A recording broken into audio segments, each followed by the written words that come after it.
அந்த பராமரிப்பு வேலை திட்டங்கள் சிறப்பாக நாங்கள் வழங்கிய அந்த நன்கொடைகள் சிறப்பான வகையில் முன்னெடுக்கப்படுகிறதா, பாதுகாக்கப்படுகிறதா, உரிய வகையில் மாணவர்கள் அதனை பயன்படுத்துகின்றார்களா என்பதை அவதானிப்பதற்காக இங்கு வருகை தந்திருக்கிறார்கள்.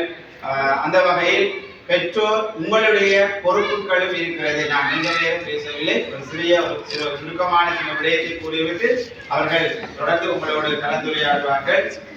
பெற்றோராகிய உங்களுடைய பொறுப்பு, நாங்கள் வெளிநாடுகளில் இருந்து மரத்தில் காசை ஆய்வதில்லை, அங்கேயும் கஷ்டப்படுகிறவர்கள் கொடுக்கின்ற நிதிகள், அங்கே எங்களுடைய மக்கள் வாழ வேண்டும், மக்களுடைய எதிர்காலம் செழிக்க வேண்டும் என்ற உணர்வுடையவர்களால் வழங்கப்படுகிற நிதிகள் சேகரித்து இவ்வாறான பாடசாலைகளுக்கு வழங்கப்படுகிறது.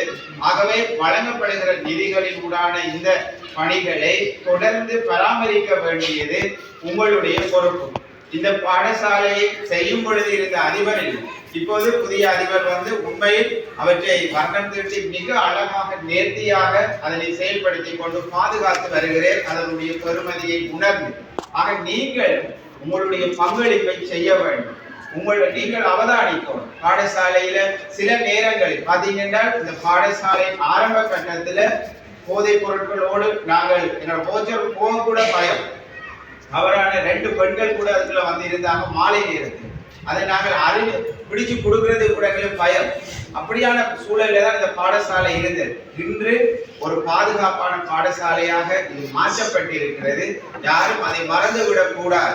நாங்கள் நன்றி மறப்பது அது நன்றல்ல என்ற வள்ளுவருடைய வாக்குக்கு அமைய உண்மையில் நான் அவர்களை பார்க்கும் பொழுது, அவர்களோடு உரையாடும் பொழுது நான் அவர்களை நன்றி கடனோட பார்த்துக் கொள்வது.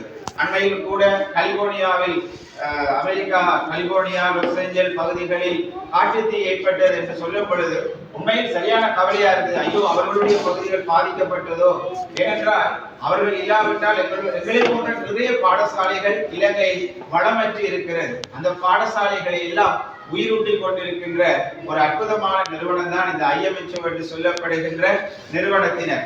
அன்புக்குரிய பெற்றோர்களே, மிகவும் மிகவும் பெருமையாக இந்த வளங்களை உங்களுடைய பிள்ளைகளுக்கு ஒவ்வொரு நாளும் சொல்லிக் கொடுங்க. ஏது தேவை என்று அதிபரினால் எங்களினால் படிக்கப்படுகிற சந்தர்ப்பத்தில் அதை வந்து ஓடி வந்து அதை புனரமைத்து சிரமதானங்களை செய்து பாதுகாத்துக் கொள்ளும்படி தயவுடன் கேட்டுக்கொள்கிறேன். தொடர்ந்து எங்களுடைய அன்புக்குரிய IMHO நிறுவனத்தினுடைய கணக்காளர் எங்களுக்கு சிறிய கருத்துக்களை கூறுவார்.